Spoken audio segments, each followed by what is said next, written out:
مندوخیل صاحب، Peoples party مسلم league نون ایک خاندان ہے، اختلاف ہو جائے ختم ہو جاتا ہے، آپ اس بات سے ایگری کرتے ہیں؟ یا جو بلاول نے بتایا کہ کس طریقے سے نون لیگ نے چیٹ کیا ہے قانون سازی کے معاملے پر، جو کمٹمنٹس پنجاب کے حوالے سے کی تھی، وہ ایک سیریس کنسرن ہے پیپلز پارٹی کا، یا یہ خاندان ایک ہی ہے اور چھوٹے موٹے اختلاف ہیں؟ دیکھیں، میں تو خاندان نہیں کہوں گا، آپ سیاسی سپورٹر، سیاسی احتیاطی یہ تو آپ کہہ سکتے ہو، خاندان تو ظاہری بات ہے سب کا اپنا ہی نہیں ہے۔ اور یقیناً بلاول صاحب نے جو بات کی ہے، یہ لوگ جوڑ رہے 24 نومبر کے حوالے سے، میں آپ کو فوٹیج دکھا دوں، میں نے اپنی ہائی کمان کے گروپ میں شیئر کیا تھا، یہ 4 نومبر کی خبر ہے جو میڈیا نے چھاپا، جہاں ہمارے پنجاب میں خدشات ہے، یا ہمارے دریائے سندھ سے کینال نکالنے کے ہو، یا سیلاب زدگان کے فنڈ کے حوالے سے ہو، بہت ساری چیزیں ہماری خدشات تھی، اور اب وہ حکومت کہہ رہی کہ شاید وہ اسحاق ڈار صاحب مذاکرات کریں گے، بات کریں گے، تو یقیناً جو ہمارے خدشات ہیں اس کے حوالے سے ہم ضرور اپنی پوائنٹ آف ویو بھی رکھتے ہیں، اور یہ ہمارے جمہوری حق بھی ہے۔ اور اب جو آپ نے فیصل واڈا صاحب کی بات کی، میں اس کی تھوڑی سی آپ کے سامنے ایک چیز رکھنا چاہ رہا ہوں، وہ کہ میرے بڑا سیاسی اختلاف رہا ہے ان سے۔ فیصل واڈا صاحب نے یہ نہیں کہا کہ ماضی میں بھی مداخلت ہوئی ہے اور آج بھی ہو رہی ہے، انہوں نے یہ کہا کہ جس طرح نہیں، اس طرح نہیں کہا، میں نے کہا اب میں یقین کرتا ہوں اس بات پہ کہ ہوئی تھی۔ ہاں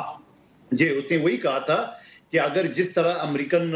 جو کانگریس ہے وہ خطوط لکھ رہا ہے، جس طرح جو ہے نا وہ ان کی چیزیں ہو رہی ہے، تو مجھے لگ رہا ہے کہ اگر آج مداخلت ہو رہا ہے تو کل بھی ہو گیا ہوگا، اس نے یہ کہا، مطلب جوڑا اس کے سے۔ لیکن میں یہ سمجھ رہا ہوں کہ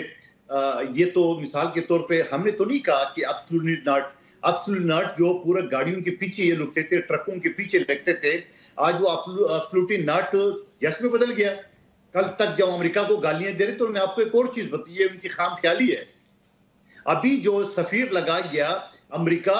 جس کے ہاتھ خون سے رنگے ہوئے 42,000 فلسطینیوں کے، لبنانیوں کے، جس کے ہاتھ خون سے رنگے ہوئے 1.5 لاکھ افغانیوں کے، وہ انسانی حقوق کا ٹھیکیدار کیسے بن گیا؟ اور عافیہ صدیقی جس کا کیس میں نے لڑا، میں نے اسٹیبلش کیا، وہ یاد نہیں آئی، عمران خان کی چیزیں یاد آ رہی، تو اس کا مطلب یہ گولڈ سمتھ والی پالیسی اور وہ جو تسلسل تھا یہودی لابی کا، وہ چل رہے اپنی جگہ پہ۔ میں یہ سمجھ رہا ہوں کہ ان سے پاکستان کوئی فرق نہیں پڑے گا، ہمارے بھی 200 سینیٹر لکھ دیں گے، 400 قومی اسمبلی کے ممبران لکھ دیں گے، کوئی فرق نہیں پڑے گا، ہمارا اپنا ملک ہے۔ اور یہ بات بٹ صاحب بھی سامنے ہے، کیا کلنٹن نے نواز شریف صاحب کو ٹیلی فون نہیں کیے، کیا دھمکیاں نہیں دی؟ تو ایٹمی دھماکے تو نہیں رک سکے۔ تو اب عمران خان صاحب کی انسانی حقوق کہاں سے آ گیا، جس نے ایٹمی تنصیبات پہ حملہ کیے، جس نے فوج کے اندر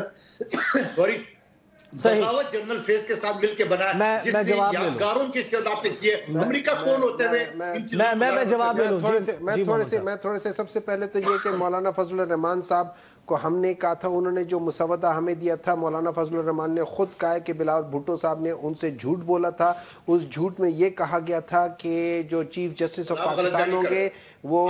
آپ خاموش رہے، 1 منٹ خاموش رہے، وہ چیف جسٹس منصور علی شاہ ہوں گے، اور یہ بلاول بھٹو نے خود بھی کہا ہے کہ ان کو بھی نہیں پتا تھا۔ تو اس کا مطلب ایک ہے۔ نمبر ٹو جب ایک منٹ ہے، جب میرا پوائنٹ آف ویو ہے، غلط ہے صحیح ہے، میرا پوائنٹ آف ویو ہے۔ اب میں آ جاتا ہوں میاں نواز شریف صاحب کو، جب انہوں نے کیا تھا، دیکھیں 3 لوگوں کے نام لیتا ہوں،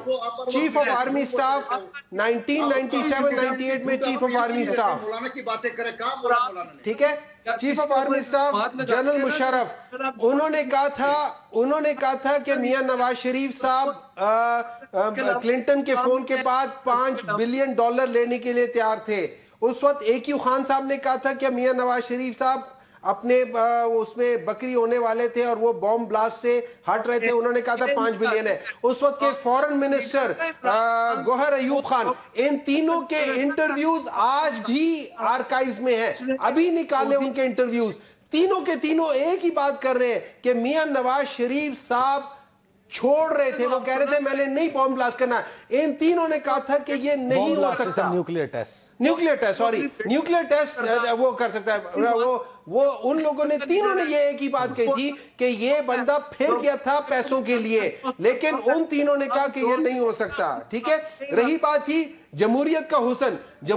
حسن ہم نے 1988 میں دیکھا، جمہوریت کا حسن ہم نے 1990 میں دیکھا, جمہوریت کا حسن ہم نے 1997 میں دیکھا, جمہوریت کا حسن ہم نے 1999 میں دیکھا. ہم نے پورے 20 سال جمہوریت کا حسن دیکھا جس میں پیپلز پارٹی کی لیڈرشپ کی جو تصویریں پھینک رہی تھی وہ جمہوریت کا حسن یہ بتا رہے ہیں. یہ لوگ بتا رہے ہیں کہ یہ جمہوریت کا حسن ہے. اس سے زیادہ غلیظ جمہوریت آج تک ہم نے نہیں دیکھی. That brings our discussion to a close today.